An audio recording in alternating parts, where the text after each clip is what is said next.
Hi, my Floridian friends. Today we're going to talk about climate change. Is it fake news? I don't think so. It's here, it's happening, and here's why it's important for you to educate yourself so you can better position yourself and your family on where you choose to live. So today we're going to give you a little dose of reality and the bitter truth. Maps that used to show flooding every 100 years are now showing flooding every several years, and in some cases every year. For example, by 2040 in the state of Florida, there's about 300,000 homes, 30 schools, and 4 hospitals that are in danger of a permanent 3-foot rise in sea level that will permanently flood those locations. Those are things that we need to look out for. The storms are more frequent, they're happening more often, and also this is going to be a continued problem that will exacerbate. By 2100, the scientists and all the experts agree that we could have about a 7-foot average rise in sea level, and that is going to cause major issues, especially in the coastal areas such as Miami, the Keys, Tampa Bay, and others. So what you want to do is you want to know where you're living, what the effects are going to be over time, and maybe position yourself to live in an area that is a little bit higher above sea level and a little bit safer. So for example, here in Central Florida, we actually have the highest level in Florida of land. So therefore, we have a chart here that shows you that Central Florida has the least risk of being underwater. That does not mean that Central Florida does not have lower areas that are subject to flooding. But what it does mean is there are areas that are higher above sea level, and you can position yourself in a place that is at very low risk for floods. The sea level keeps rising, the storm keeps coming. The coastal areas are the hardest hit.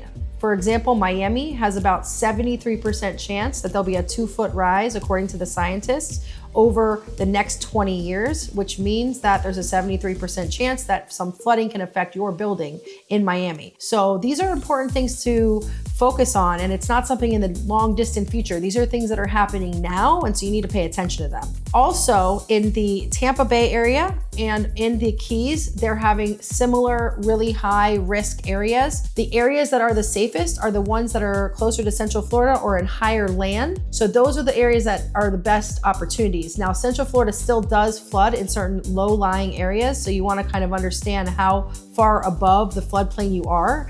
But you can pick a property and, buy a house or live in an area or move to an area that is a lot safer for the long run for your family.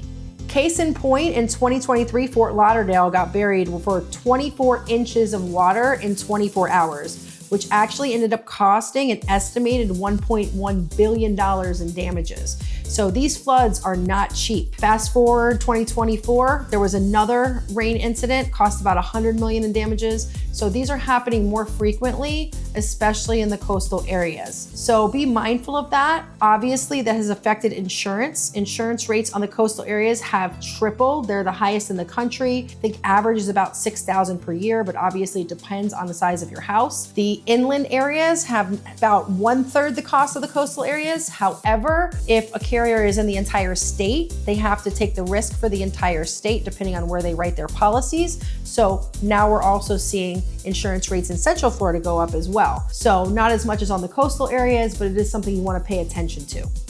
Don't assume that just because there's new construction going on that it is not in a bad or high risk area. There's statistics that show that builders are still building in danger zones. So this is something that you really need to research and know where it is, because that's going to be risky. It's like kind of taking dollars and stacking them on quicksand. I mean, basically the value of those homes could vanish with just one major storm. So be really, really careful about that, especially if you're buying new construction. Just make sure that, if you're going to be buying a new home, you're buying in an area that is not in a high risk FEMA flood zone. Central Florida has hills. It also has porous limestone bedrock, and it has a lot of low-lying wetlands that will absorb the water, as opposed to Miami, which has pancake flat streets. Now, I am a South Florida girl. I was born and raised in South Florida. I went to college in Miami. I love it down there. I hope that they can figure out ways to build up the land and prevent this, but as it stands right now, in the next 20 years, it is going to become a major issue. So I would say climate change is not political. It's really positional. Just learn about it, learn about your area, area.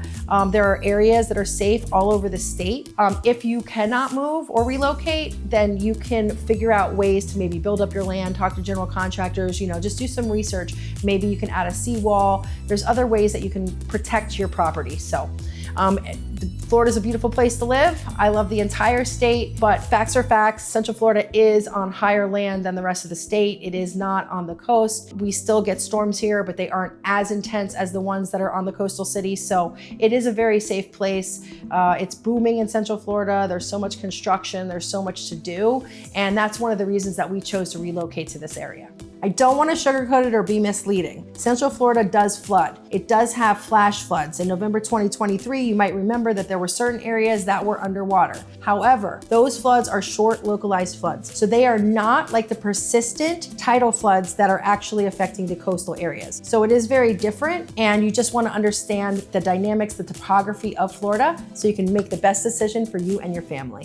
The bottom line is climate change is real, whether you believe it or not, and it's reshaping our flood reality here in Florida. The coastal areas are having existential threats. Central Florida is by no means off the hook. However, the risks are more manageable and the elevation is an advantage. So know your property's risk, improve your drainage, stay informed, and stay tuned. We have another great video all about flood insurance. We'll put the link in the comments. If you like this content, please like and subscribe to our channel.